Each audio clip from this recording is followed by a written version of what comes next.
الحمدللہ وحدہ والصلاة والسلام علی من لا نبی بعدہ۔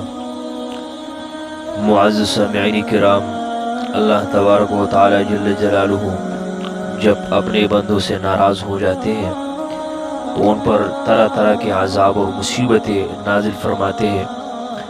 کبھی عذاب اور مصیبت آسمان سے برستی ہے تو کبھی زمین اپنے مصائب اور دشواریاں انسانوں میں پھیلا دیتی ہے۔ اس لیے اس طرح کے اعمال کرنا ضروری ہے کہ جن کی وجہ سے انسان زمینی اور آسمانی مصائب سے محفوظ رہے۔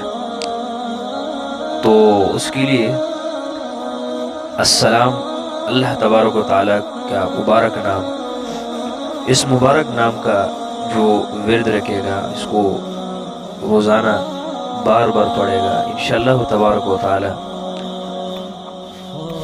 آسمانی اور زمینی آفات سے وہ محفوظ رہے گا۔